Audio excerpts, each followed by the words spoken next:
Assalamu alaikum, everyone. My name is Saman Qureshi, and I'm the marketing director for BeyondChai. And I am extremely excited to welcome our guest speaker, Soraya Chohan.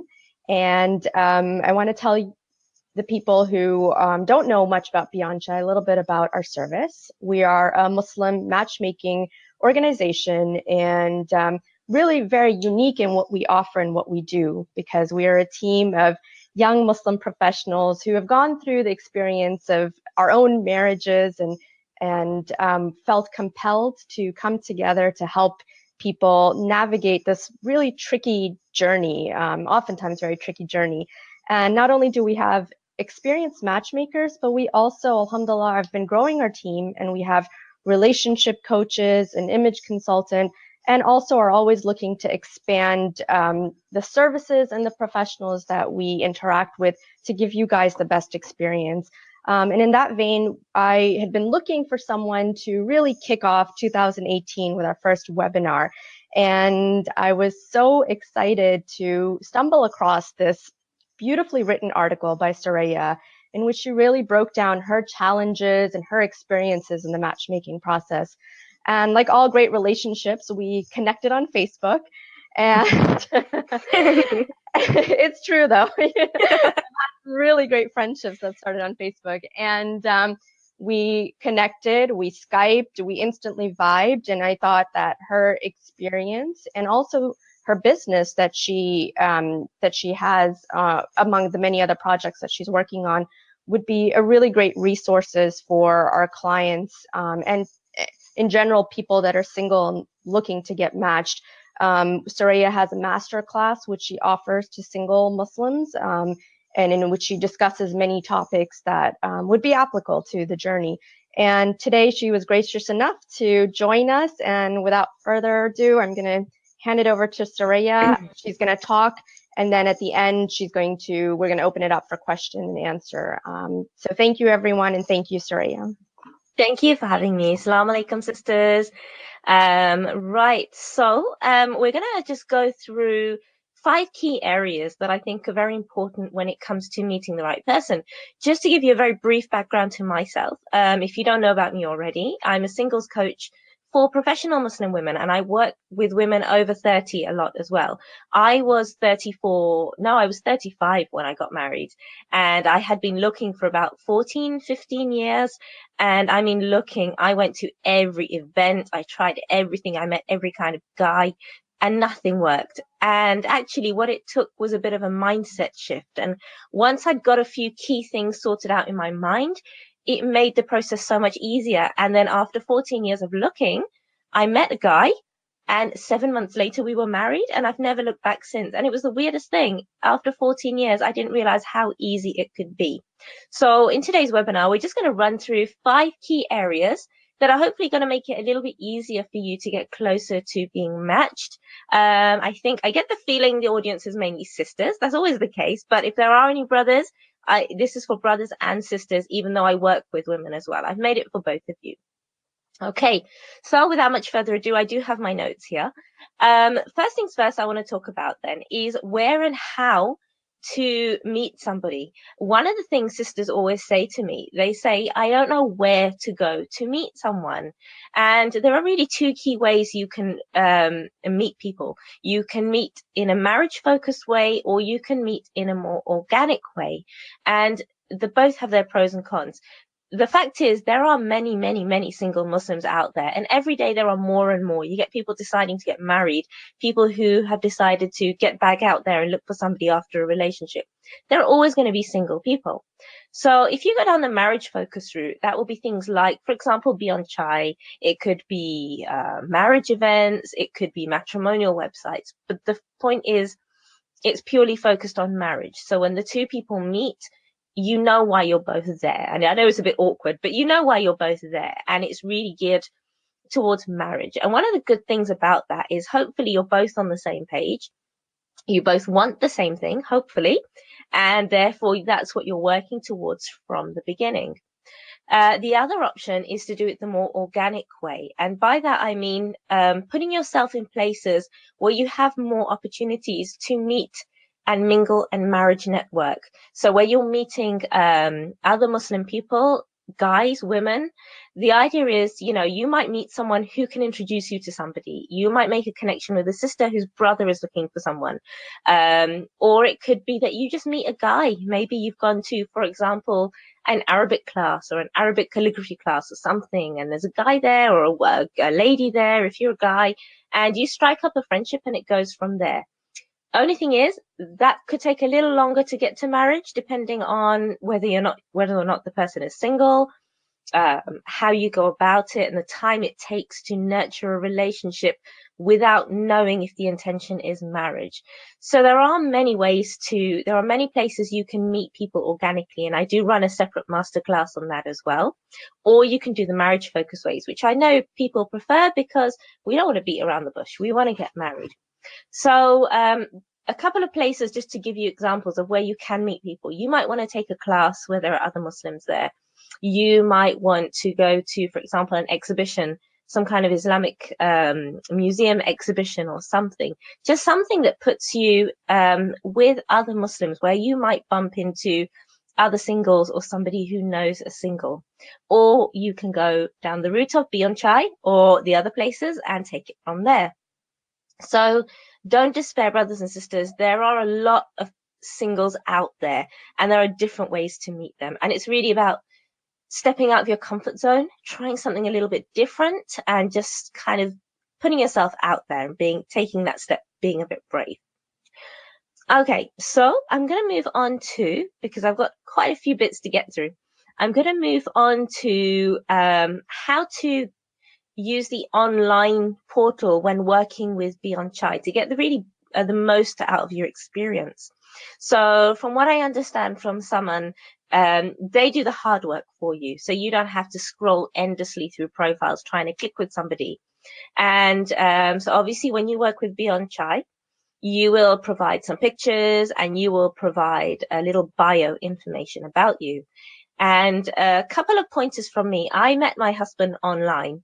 And I had some really, like any other brother or sister in here, some very, very bizarre experiences online, which is what we want to minimize. So I think if you want to really maximize your success at being matched with the right person online through BeyondChai, there's a few things you can do to help yourself in the profile that you provide.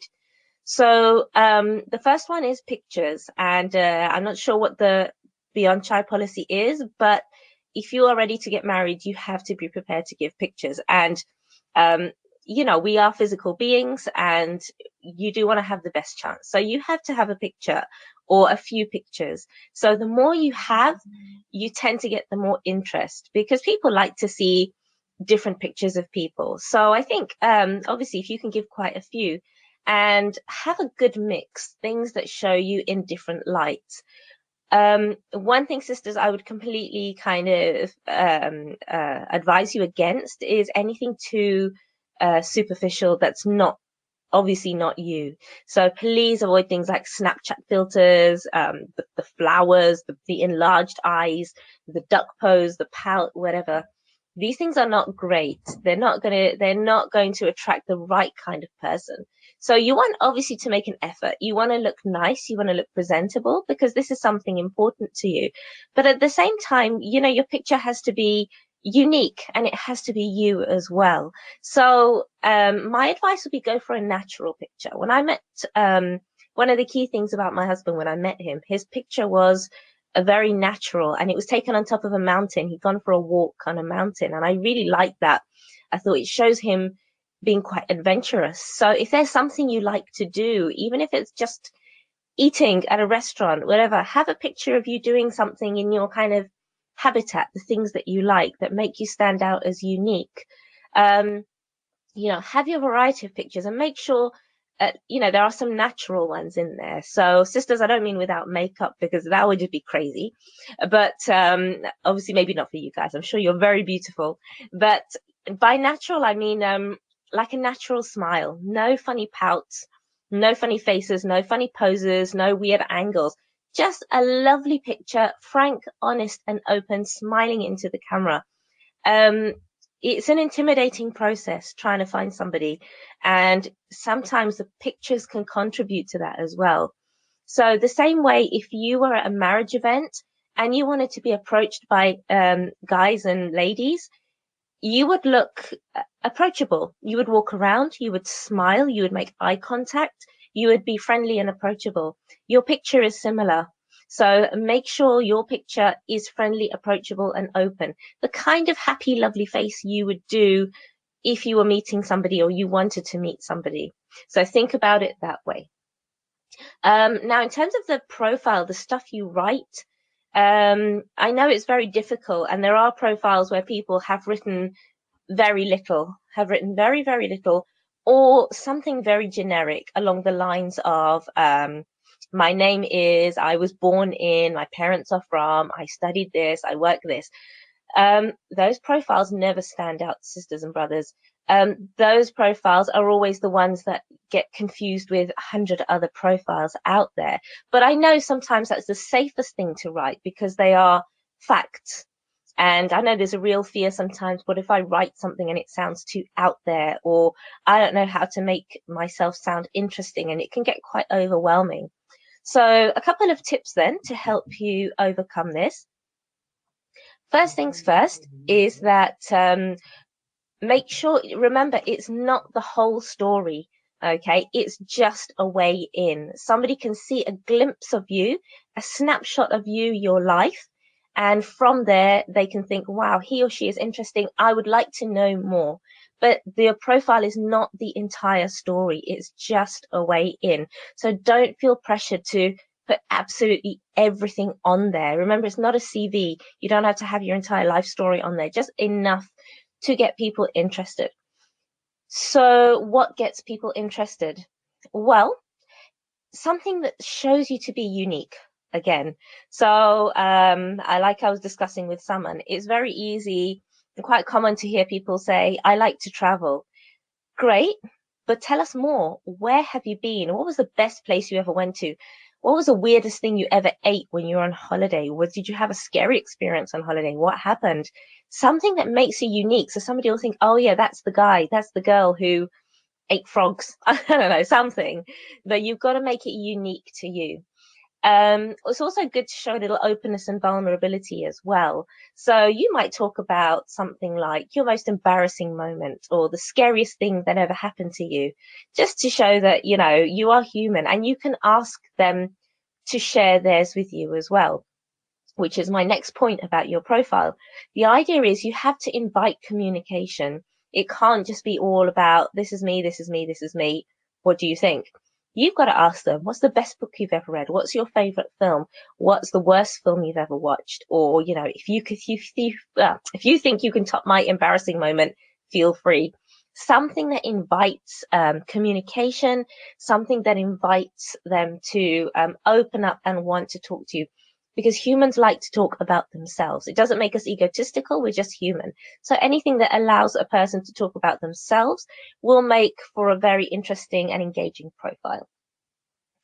Okay, so moving on then, I'm going to talk a little bit about first meetings, because these can be really, really daunting. And I know because I went on over 100 of them. So you know the scenario, you've been chatting to somebody, you've got to know somebody, it's time to officially meet. And suddenly there's this amazing pressure on you to make it work, to make a decision, and to have everything figured out by the end of having a coffee together. And that's the thing, brothers and sisters. If you see it like that, it's never going to be fun. So first meetings, I do have separate advice for brothers and sisters and a bit of something for both of you. So when you have been chatting to somebody for a while, I'm going to start with the brothers first. You've been chatting to a lady for a while. You've been texting, maybe you've spoken on the phone. If you want to meet her, you have to ask her to meet. Okay, we're going to go back to our roots here, and you've got to be the gentleman, and you have got to ask her to meet. The worst she can do is say no, and in which case you say, no worries, I just thought I'd ask. And don't leave it too long as well. Don't be chatting and chatting and chatting before you ask her to meet. Get it out there soon. It's also, you need to take the lead a little bit. find out what area she would like to meet in, and then go ahead and choose a coffee shop or something. And of course, when you get there as well, make sure that you are taking care of her. And by that, I mean you really should be picking up the bill on the first two meetings. However, that said, it doesn't have to be a huge fancy deal. Your first meeting should always be coffee, brothers and sisters, because it's just short enough that if you like each other, great. You're going to look forward to meeting again for dinner or something. And if you don't like each other, it's fine. It's just coffee. It's an hour max. So really go for coffee or, some kind of short meeting, not a big meal the first time you meet.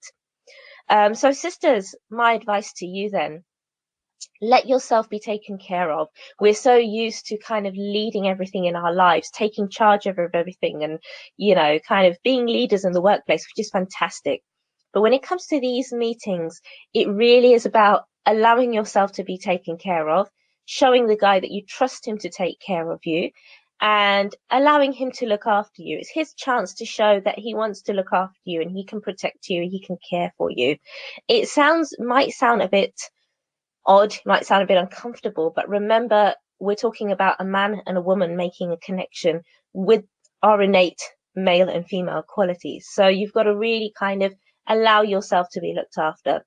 That said, obviously, if the guy is arranging somewhere to meet, if you don't like a particular area or you don't feel safe, then you do kind of speak up and say, I would prefer to meet outside in this place or something. And so just be a little bit sure. Obviously, safety first, but I'm sure you don't need me to tell you that. And one thing, sisters, you need to, the guys are going to go ahead and ask to meet you. Help him along a little bit. Let him know if you want to meet him. Okay, you can say something like, oh, it'd be really nice to meet one day. I'm looking forward to meeting you. Give him a little help because from my experience, my husband left it 2 weeks before he asked to meet me again because he honestly thought I didn't like him. And in retrospect, I don't think I wasn't very forthcoming either. So make sure it's give and take from the beginning. When you meet each other for the first time, it's not a battlefield. It's not man versus woman. I've got my barriers, my defenses up. Let's see how he's going to answer my questions or anything. Let's see how she's going to reply to this. It's two people coming together, working together from the start. If it doesn't work out, that's fine. If it does, great. But remember, it's two people working together across the table from each other, trying to get to know each other. Don't expect everything to be sealed in the first meeting. The first meeting, the purpose really is to see if there's a connection. That's all. And if there's a connection, great, you can try again and pursue it further.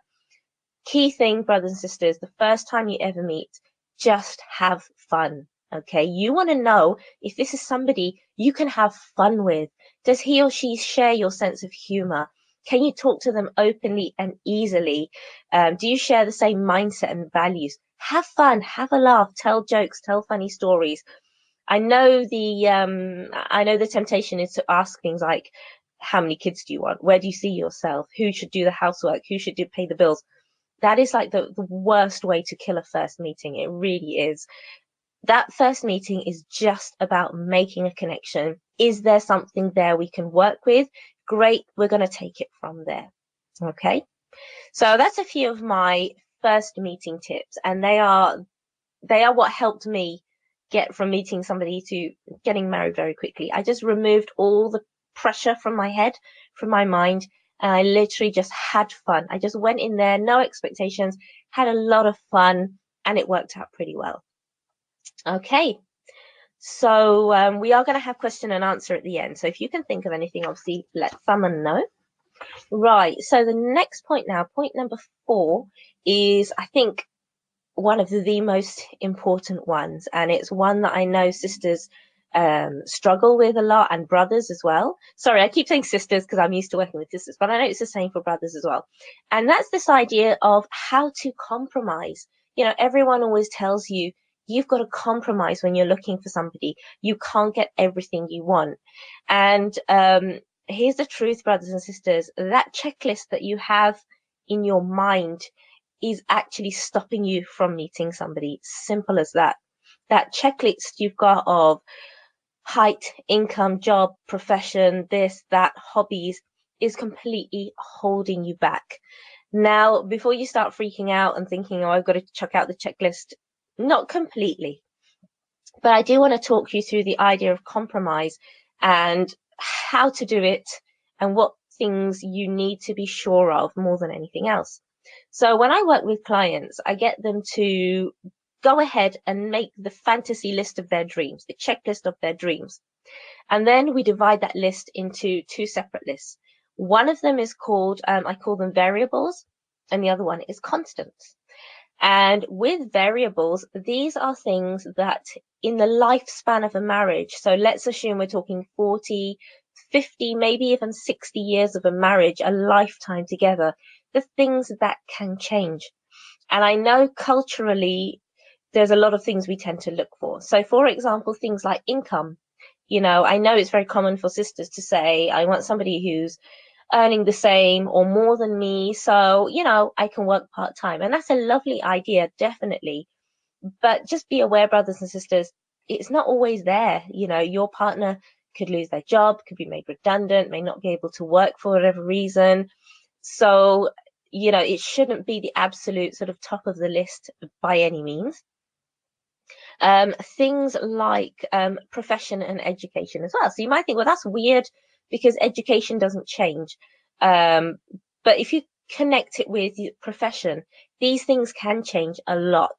When I first got married, I was a teacher and I had a very high post in the school I was working at and earning very big money. But the job was very stressful for me and it made me very ill. So now, 3 years on, I do a completely different job. So professions change. People have changes of heart all the time. Some people decide to completely retrain as something different later in life. So again, the profession and the education are great, but they are subject to change. The person, for example, who is a doctor or the engineer might not want to be that for their whole life. So again, I know sometimes in certain cultures it's about status and everything, but again, these things are variable. And things as well like hobbies. It's nice to have shared interests. Definitely in the beginning, it's a great way in to get to know each other, but it's not the absolute kind of benchmark of whether or not it's going to be a good marriage if you both like the theatre and if you both like eating Chinese food. Okay, it's a great connection that you have. But again, the things with hobbies and lifestyles, they are always going to change. And I hear a lot of brothers and sisters saying to me, I want to meet somebody. I love traveling. I want to meet somebody who likes traveling. Great. But that's your current lifestyle. Okay. When you were a student at university, you probably didn't do that. If you have kids one day, you're going to limit your travel a little bit. It's going to be harder to travel. So again, if you're looking to find someone who is going to slot into the lifestyle you currently lead, that is going to be a very superficial link. It's going to be okay for a short while, but when one of you starts with another interest, or you suddenly decide you can't do that thing anymore, you don't like that thing, then what happens? So again, similar interests are great, but what is greater is maybe somebody who's adventurous, who's open to trying different things. Me and my husband don't have the same interests at all. After we got married, some of each other's interests we adopted. There's things we're interested in that the other person isn't, and that's fine. We've got our friends to do those kinds of things with. So don't worry about that too much. Again, you're not marrying for a lifestyle. You're marrying for the long haul. You need to picture yourself with somebody when you are 90 years old with no teeth, no hair, smelling of wee. I don't know. How is it going to be with that person? And then the last variable that I want to talk about is a really big one. And that is the topic of kind of physical attraction and looks. And I know, I've worked with brothers as well before and with sisters, and it is really important that you are attracted to the person you marry. However, a picture cannot guarantee attraction. Simple as that. So, for example, if you're working with BeyondChai and matches come up who essentially on paper seem quite interesting, quite good, but you look at the picture and you already decide absolutely zero, no way, not my type. I would say if you can at least meet somebody to be sure they're not your type. Some people I know, you look at them and you think, not my type at all. Some people you're not sure. Here's the truth about attraction. It is not this big Bollywood, Hollywood, wow, stars in my eyes. The first time I saw him or her, my heart skipped a beat. I couldn't sleep. That sort of attraction is easy come, easy go. Attraction can happen with time. Sometimes you'll meet somebody, they might not be your type, but you may connect with them in a really amazing way. And the more you meet them, the more attractive they become. So my advice, brothers and sisters, is do not just simply turn somebody down on the basis of a picture. And again, that person who looks amazing right now, we're not always going to look like that. Okay. So brothers, that girl you are looking for, the picture you have in your mind of this lady, she's not always going to look like that. Okay. The truth about marriage is you're both going to wake up with messy hair, smelly breath, and looking really, really, really rough. Okay. And, if you can get past that, if you can be real about sort of bodies and body images and sort of faces and things, you'll open yourself up to meeting a lot more people. I mean, just as an example, I got married 3 years ago, but I met my husband 4 years ago. Back then I was a UK size 8, which I think in America is a 4 or something. And I had long hair and I was about 3 stone slimmer than I am now. Things have changed, but it doesn't change anything between us because that's not the basis of the relationship. So the things that are constants, those are things that are variable.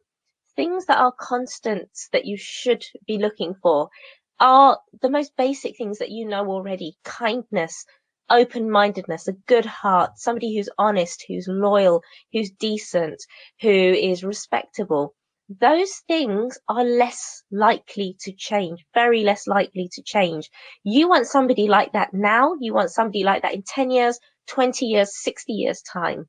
So just when it comes to compromise, be a little bit open to who am I going to meet? Okay, this person's picture doesn't quite do it for me, but I do like what they've said about themselves. I'll give them a chance.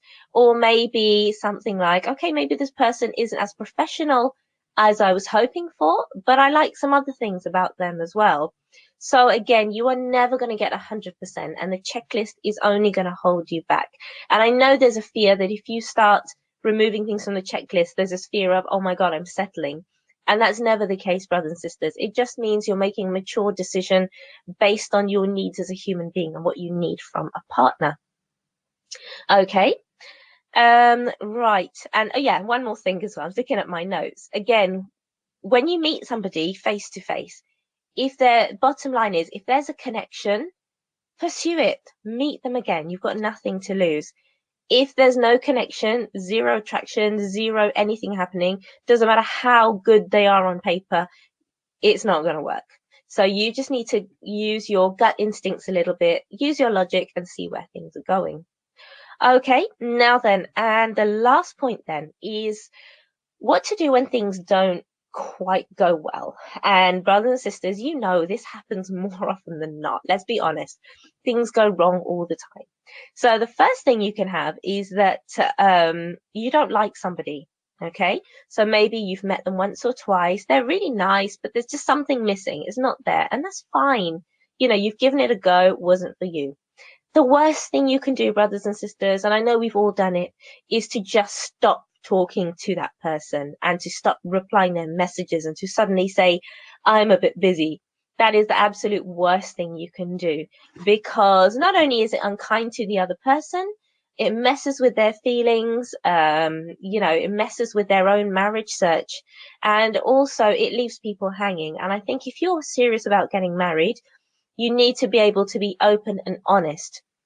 Now, when I say honest, tactfully honest. Okay. So if you're not interested in somebody, you can just simply say, it's been really nice getting to know you.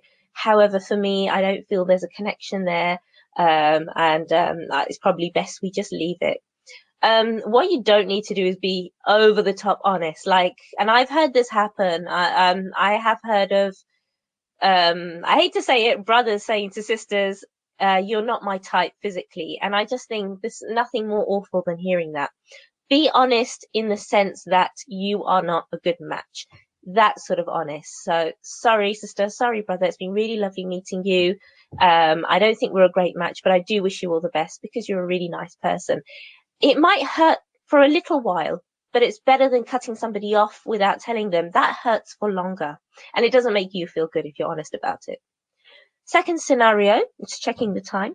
Second scenario is the other end of it. Somebody blows you off. So you've been talking to somebody, you've been getting to know them, you might have met them, and their texts suddenly stop coming. They stop phoning. They make excuses about being busy. You can see they're online. They're not replying you.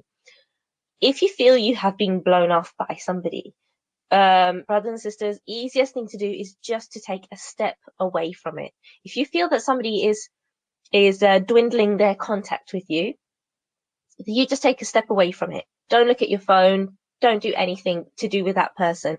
Give them 24 hours. If there's something going on, they might come up and tell you about it. If not, just take a step away, put the focus back on you. The worst thing you can do is to start speculating. From speculating, you then start beating yourself up, and it just becomes this endless cycle. So the best thing to do when this is happening, take a step away, give yourself some space, look after yourself. If they haven't got in touch with you for a long time, it's up to you. You can just leave it, or you can send something very polite and say, I haven't heard from you. I'm guessing you don't want to pursue this further. I wish you the best of luck. I know what you're really thinking is, how could you do this to me? Just leave me hanging. But honestly, step away. You don't owe each other anything. Bottom line, just move on. Okay, what about if you are on a you've met somebody, it's not going well, and you want to get out? What do you do? I'd like to say there's a shifty trick where you can get a friend to call you, but I don't think that's really that's really gonna work, and it's not honest. That's why I always say, for the first time you ever meet for coffee. Okay, it's short enough that if it's going badly, you've only got to sit there for an hour. I mean, I remember meeting somebody who spent the whole time showing me a rash on his arm, and explaining to me how it oozes with pus. And I was like, really, this is not a good first meeting. So I just endured it for an hour. Yes, no, nodded, pretended to be interested in the rash. And then that was it. It was done. So in that case, if it's not going well, there's no connection. It's just for an hour. However, sometimes it can happen that the date's not going well in the sense that there's hostility. You know, I have got into arguments with people before on first meetings. If you don't feel comfortable physically, or you feel the other person is being rude, is being abusive, you don't have to stay. You don't have to pay. You don't have to stay. You just say very honestly, look, I can see we're not going to get very far with this. Obviously, we have different opinions or different beliefs or different values, whatever it is. And you'll say, I'd rather we just leave it now before we say anything to really upset each other. And you leave, you excuse yourself, and it's done. Okay, there's no need to put up with any kind of inappropriate behavior. And then on that note, talking of inappropriate, I think this is one for the sisters, and I'm not bunching brothers together in this one because there's some amazing, wonderful, decent brothers out there.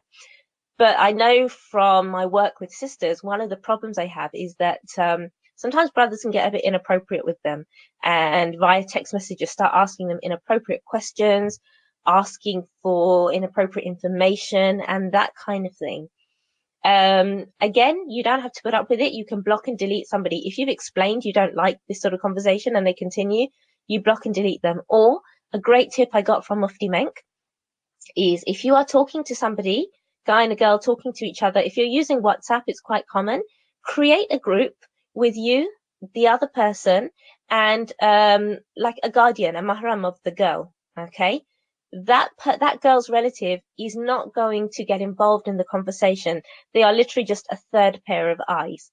That way you can ensure that your conversation, your interactions are respectable and within the boundaries that you would like. So that's a little tip. If you want to make sure your communication stays kind of respectable and what you would like, have a relative in there who doesn't speak, but they are there and then watching the conversation. Okay, so brothers and sisters, I think I've covered most of the things that I wanted to cover in this. I'm aware of the time, and I think someone, I don't know if you want to hop on if anyone has any questions for me or anything. Yes, thank you. Oh, sorry, let me center myself again. Okay, so I have a question here from Khadija, and she asks, how do we know what to compromise on and what we should hold firmly to? So we want to get your take Yeah, on I think the hold firmly, without a doubt, is the inner qualities. Okay, the absolute things that are most important to you: loyalty, kindness, any of those things. In terms of the variables, it's about what you get in the guy that you like. So it could be you have a certain height, age, job, profession, income. You've got 5 criteria. You may find 3 of those. Okay, and it's up to you to decide, are these 3 enough, and is the goodness of the guy enough for me to go ahead with this? Okay, so am I really losing a whole lot by rejecting somebody because he doesn't quite earn this much, or am I going to lose a whole deal by rejecting a guy because he's not quite as tall as I'd want him to be? So I think it really depends on the guy you've met. What are his redeeming qualities? What do you like about him the most, that you are happy to let a couple of other things, the variables, go for the sake of being with somebody who fulfills you emotionally, spiritually, and mentally, and who has those qualities that are going to help you for a long, long, long time. So, I know sometimes there's a fear that if I give up on a couple of the things, I'm technically settling. But settling would be if you were to marry somebody who did not make you happy, who didn't look after you, who didn't make you feel emotionally safe. So if you've got that great core, you've got a 1 or 2 of the other things you want, I think you're onto a pretty good deal. And like I said, if you feel okay to go forward, that you're not missing out by not having these few things because the guy is so great, then you'll know you've made your compromise. Okay, thank you. Thank you. The next question again by Khadija, and she asks, is it okay to text before meeting or speaking on the phone? That's a brilliant question. Absolutely, but within limits, because it's so easy to start revealing your whole life story on WhatsApp and deepest, darkest feelings. I think definitely, it's a good way to make contact. I didn't actually speak to my husband on the phone, voice to voice. We just kind of met, but we were messaging. It's good to establish contact, but there has to be a limit as well. So I think if you've been texting for about a week and he hasn't suggested meeting, then you need to be saying things like, texting is great. It would be really nice to meet you. And hopefully he's going to take it from there, go ahead and make the steps, ask you out to meet you. So definitely text and phone. In terms of phone conversations, I always tell sisters, limit it to about 30 minutes per phone conversation. I know it's so easy to spend all night talking to somebody, but they haven't earned that right over your time. And you obviously you want to talk to them, get to know them, but I really think 30 minutes is max, because sometimes you can really rinse it out, and then by the time you get to meet this, it's almost like it's a bit of an anticlimax. So save something for when you meet. And again, no one has earned that much of your time yet. He hasn't really done anything to earn that much of your time. That comes the more you get to know him. And a question I have as a follow-up is, what are some subjects or some, things that people can talk about, because they're often so nervous, first conversation. So do you have any suggestions on that? Absolutely. I think, do you mean like the first time you meet physically, or The via first text? phone conversation, because First, oftentimes you're first having a phone conversation and then going. So what would you yeah, I think suggest? I would suggest, like everything else, those initial stages, the key to a successful match is to keep it fun and light-hearted. And it sounds counterintuitive, but really try and keep marriage out of the equation the first time you talk, because sometimes it can kind of ruin the moment a little bit, because suddenly you might find that you clash on a particular opinion, you start debating, and that's it. I don't want to meet him. He's not my type. Honestly, that first conversation, keep it fun. Okay, ask about each other, what you do. If you're going to talk about your job, don't talk about how you got there. Talk about what's the funniest thing, what's the best thing about your job, what's the weirdest thing that happened to you, weirdest client you had. If you're asking about families, don't ask, what do your brothers and sisters do? Who do you get on with the most? What's your favorite family memory? What did you guys used to do for holidays when you were younger? So really, it's about fun conversation, opening up, getting the other person to talk about themselves. No-nos would be exes, like ex-wives, ex-husbands. Really try and steer clear of things like how many kids do you want and that kind of thing. I know it's tempting to feel like I want to get all these questions out of the way so I know if he's right for me. But really, the key is just to have fun and see if there's a connection there. Because sometimes if you're good together in a marriage, there's nothing you can't overcome. So I think it's really to establish that connection in a phone call.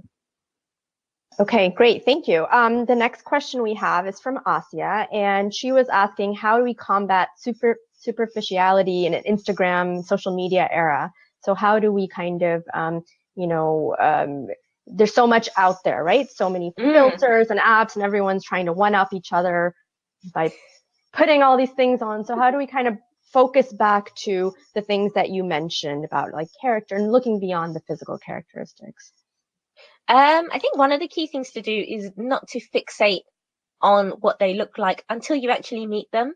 And I know brothers are supposed to be the most physical beings out of the two.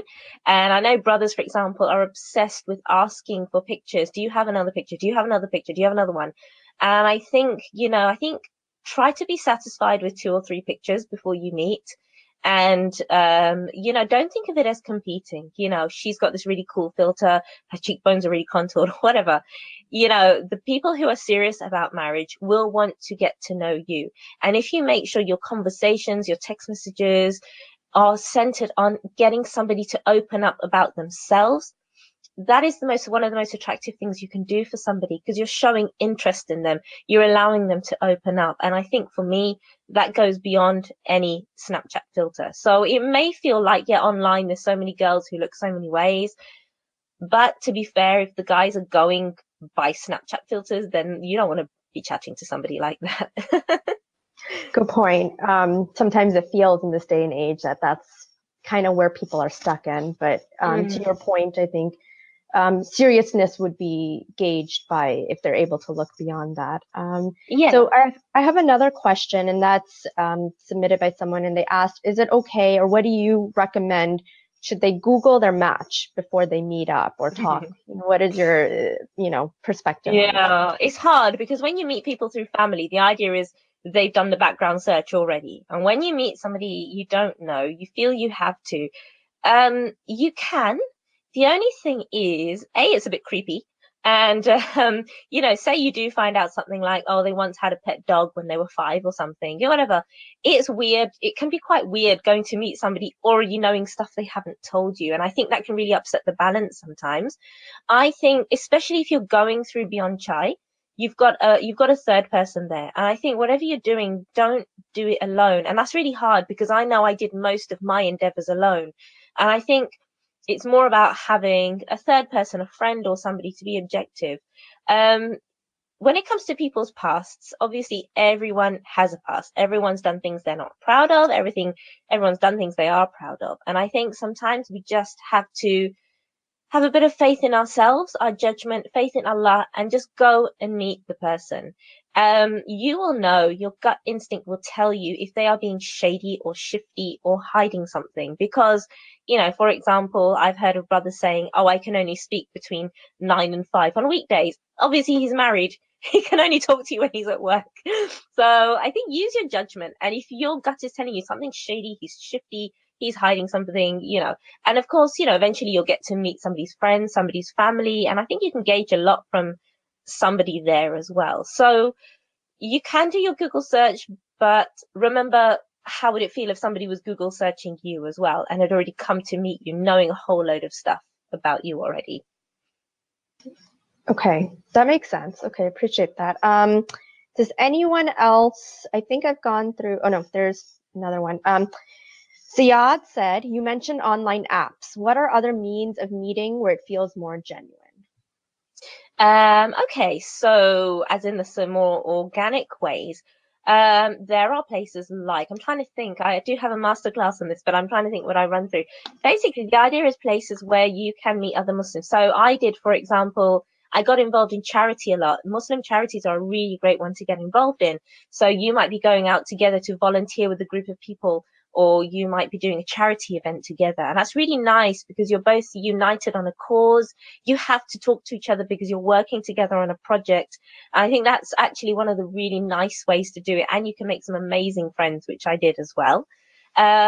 Things like book clubs. If you are a book, obviously don't do anything that's not your cup of tea. If you hate reading, you're not going to go to a book club. You're going to, it's going to be really boring for you. If you are, I mean, I don't know where everyone is from, but I know Meetup do a lot of Muslim meetups. So in London, they have, for example, a book club, a film screening club, this club and that club. And my guess is the people who are going to these on weekday evenings are generally single. I think you'll find most married people just get home and eat and watch telly because they're really boring. So if you can try and join meetup groups as well, again with a Muslim focus, so maybe Islamic literature, Islamic art, Islamic Arabic films, something like that, you are likely to come into contact with single people. And when you're at these events, obviously strike up conversations with people. You might not know straight away if they're single or if they're looking to get married, but you can get talking to them. And you know, if two people like each other and they're interested, they will find ways to talk to each other and take the conversation further. So have a look in your local area. Again, charities, clubs, meetups, that kind of thing are really good, organic. They're slower, but they're more natural ways of getting to know somebody. Okay, great. I think those are great suggestions. And yeah, based on where people are located, they can look up the different events and kind of plug in. So I have a great question. Mohammed asks, how do we subtly ask or find out if a potential prospect is talking to multiple people, especially early on in a relationship? Well, the key phrase there is early on. And, you know, with things like BeyondChai, online websites and apps, it is likely that the person you're talking to will be talking to other people as well, maybe one or two other people. And you did say early on, and the truth is, the kind of hard truth about this day and age is we have no control over that. And very early on in getting to know somebody, we have really no right to ask them, and they have no obligation to share with us. It would be different if you had met a few times, there was a connection, you were already talking about marriage. Then, of course, it wouldn't feel appropriate. But I think very early on, rather than worry about, is she talking to one or two other guys, put your energy into, right, I like her. How can I make this work? And if she's talking to other guys and she likes you, she'll stop. But I think early on it's not really appropriate to ask. Just that's what it's like on the virtual world. If you don't, you know, you don't have, it's not like parents have met and that kind of thing. Normally in those circumstances, you'd only focus on each other. But that's kind of one of the pros and also the cons of going digitally. You know, you can be talking to lots of people. So don't worry about how do I ask her? Is she not? Put all your effort into getting to know her, making her feel special, making her feel cherished, and letting her know that you're somebody who's going to look after her, protect her, and, you know, go through life together with her. And curious, does that apply on the female side as well? The same way, Yeah. like, yeah, okay. Yeah, absolutely. That's just sadly that's kind of how it is. We could be talking to two or three people, and very early on, no one's really obligated to anyone, sadly. Okay, thank you. Mohammed also asks, what are some of the key things that we must mention in our profile slash bio? And, you know, what are some things that I know as BeyondChai, we have certain questions that we ask that we've based on research that we think really are conversation starters. But what are some things that you would suggest? I think something along the lines of what makes you unique or interesting. So you might want to talk about an interesting experience you've had or something you like to do at the weekends. Or, you know, it could be something about, if you're a very family orientated person, don't just say, I have a big family, I like them a lot. Talk about, you know, I love to spend time with my family. We do this at the weekends and that kind of thing. And what about you? What are your family like? What kinds of things do you guys do at the weekends? So I think things that give a unique insight into you. So you stand out. You're not just another bio in the internet vortex. You are somebody who this lady will say, oh, okay, I remember him. He's the guy who doesn't like Thai food. I remember him. He's the guy who's got like 5 brothers and 3 sisters, or he's the guy who went bungee jumping last year. Something, I think, just to kind of pick you out as somebody a bit interesting, and, you know, talk about yourself and ask somebody about themselves, because people like people who are interested in them. So definitely show interest in the other person as well. Okay, that definitely makes sense. So Ziad has another question he wanted to ask, and I think this is a really important question. And he says, "What's your advice for long distance relationships?" Because, as you know, well, I'm not sure about the scene in England, but in America, everyone's kind of spread apart. There's often many times where you're engaging in a long distance relationship and then you plan to meet up. So what are some... No, I think they're brilliant, and I know a lot of successful marriages that have happened long distance. I think to be sure, first of all, that you are both in it for marriage, because I think sometimes people can use long distance as a way of keeping an actual emotional distance as well, and never actually committing to the person. So to be sure that you both intend to get married and you have a means of meeting each other at some point, whether it's halfway or the guy is going to come to you, that should be how it is.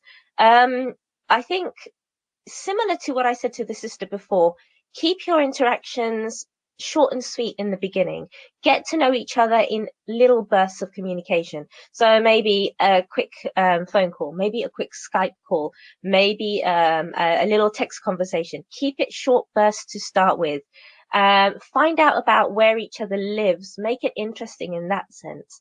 Obviously Skype is brilliant because we get to connect with people. So this is how I met the lovely Saman. We got to Skype, and I think it's a really good thing. But I would say, brother, as well, from experience, make sure you plan your meeting time. So we're going to meet this evening, 5 o'clock my time, on Skype for 45 minutes or something. And I would say as well, especially for, well, sisters and brothers, be mindful of where you are when you are video speaking. I know for some people it's hard to get privacy if you're living in a family home, but I find that sometimes if you're having a conversation from a very intimate space like a bedroom, it's very easy for conversations to get a little bit off topic and perhaps not quite where you want them to go. So I think it's about planning, and it's about staying on top of things, being organized. We're going to chat at this time. We're going to meet at this time. Try to avoid, especially if you're a guy, you know, who doing this to a sister, try to avoid impromptu meetings on Skype. So, hey, I've got 5 minutes. Are you ready to Skype? Because I know from experience, sisters like to be a little bit more prepared for these things. But it can work. But I think you have to have an action plan from the beginning. At what point are we actually going to meet and actually make this official and talk to each other face to face? Because otherwise it can just exist in the virtual world. And just following up on that question, how long would you say is, you know, too long before meeting up, or what's the ideal sort of timeline? It's a bit difficult to say, because obviously people's situations are different. People don't always have the money to travel straight away. People might be saving up. I think as soon as possible, honestly, if you can meet the sooner the better. If you realize you both need to save up money, it's going to be 6 months before we meet, then you need to make sure that your interactions are moderate. Okay. Again, 30 minutes a day here and there. The worst thing you could do is to spend 6 months getting emotionally involved with somebody only to meet them, and it's an anticlimax, because it can happen sometimes as well. And it's quite easy to do that when somebody is long distance as well, to get kind of quite emotionally involved and everything. I've actually heard of engagements taking place via Skype from people who have never met before. So don't commit to anything until you physically met. Meet as soon as possible. If you both have to save up money, make that a goal. We're going to meet in 6 months. We're going to save up our money. And in the meantime, these are the boundaries. We're going to talk for however many times a week or whatever. So again, keep it. Yeah. So I know we're wrapping up. I have one last question. Of course. Now go for it.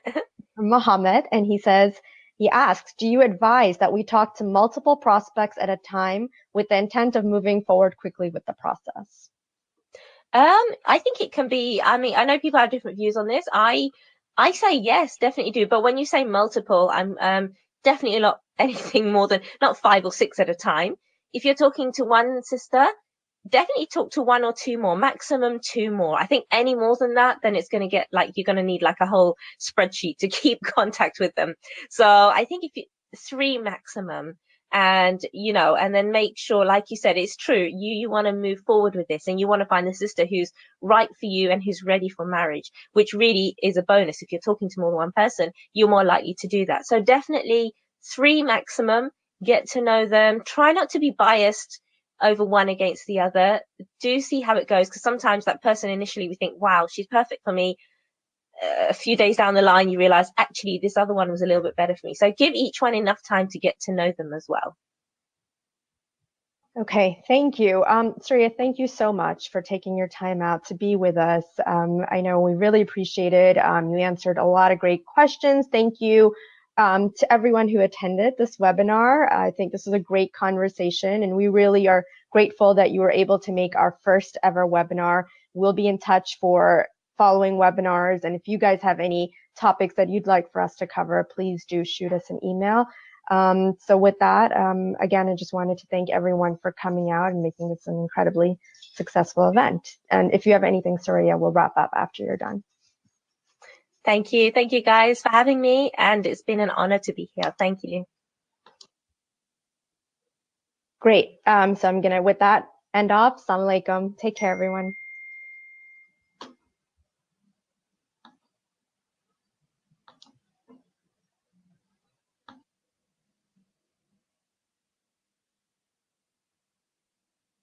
Are you still there?